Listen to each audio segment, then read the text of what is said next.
يبدو بأن الدولي المغربي سفيان رحيمي مهاجم العين الإماراتي قد أصبح محط اهتمام للعديد من الأندية العربية وخاصة من الدوري السعودي للمحترفين لكرة القدم، مع وجود أخبار تتحدث عن رغبة بعض الأندية الأوروبية للتعاقد معه خلال فترة الانتقالات الصيفية الحالية، حيث ستكون مشاركته رفقة أشبال الأطلس بوابة للاحتراف بأوروبا للمرة الأولى خلال مسيرته الاحترافية. وجددت أندية الدوري السعودية للمحترفين اهتمامها بالتعاقد مع رحيمي بعد تأكد مشاركته في أولمبياد باريس، وخاصة نادي اتحاد جدة السعودي، إلا أن العروض الأوروبية لم يتم الإفصاح عنها وفقا لما أكده موقع المغرب سبورت في مقالات سابقة، حيث لم يسجل أي عرض رسمي من أي ناد أوروبي للتعاقد مع اللاعب الدولي المغربي سفيان رحيمي كما تم تداوله من قبل المواقع الإلكترونية والصفحات. ويرجع السبب إلى أن القيمة المالية الكبيرة للمهاجم المغربي مع العين الإماراتي تبقى عائقا أمام الأندية الأوروبية للتعاقد مع سفيان رحيمي. وتضيف مصادر موقع المغرب سبورت بأنه لا وجود لأي عرض شراء أو إعارة من إشبيلية الإسباني،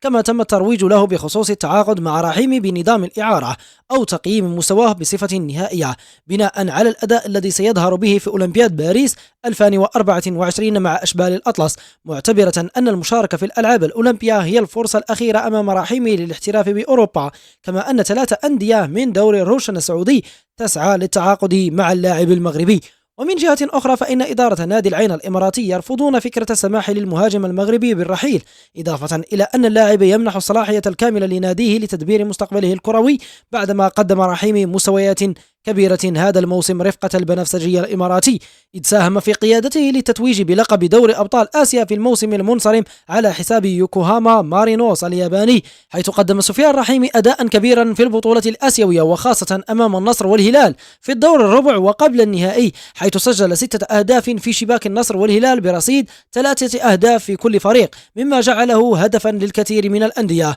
والخبر المؤكد الذي توصل به العين الإماراتي هو رغبة عدد من الأندية السعودية الدولي المغربي سفيان رحيمي ضمن أولوياتها خلال فترة الانتقالات الصيفية الحالية، بعد قيادته للعين الإماراتي لتتويج بدوري أبطال آسيا والتتويج بجائزة أفضل لاعب في البطولة. ووفق مصادر إعلامية سعودية فإن نادي الاتحاد السعودي يرغب في التعاقد مع الدولي المغربي سفيان رحيمي لتعويض الرحيل المرتقب لمواطنه عبد الرزاق حمد الله خلال فترة الانتقالات الصيفية، مشيرة إلى أن رحيمي يعتبر أولوية لدى إدارة الاتحاد، إذ يعد المطلب الرئيسي للفريق في فترة الانتقالات المقبلة.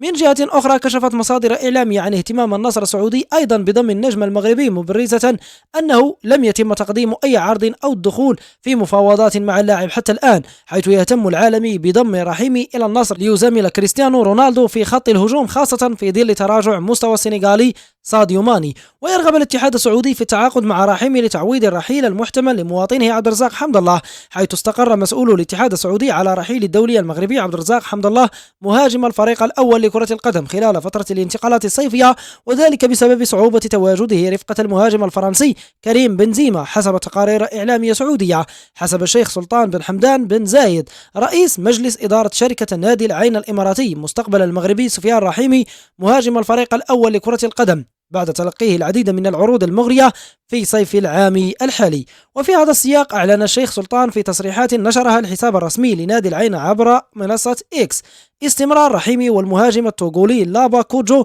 في صفوف الفريق الأول لكرة القدم الموسم الرياضي القادم. وأكد رئيس شركة زعيم الإماراتي أن الثنائي من الأعمدة الرئيسية التي سيتم بناء الفريق عليها خلال الموسم الرياضي القادم للمنافسة في كافة البطولات. وحقق رحيمي رقما قياسيا وأصبح أكثر لاعب من العين تسجيلا للأهداف في نسخة واحدة من الدوري أبطال آسيا بواقع 13 هدفا وإسهامه في 15 هدفا، 13 هدفا وتمريرتين حاسمتين، متخطيا حصيلة أساموا جيان في 2014.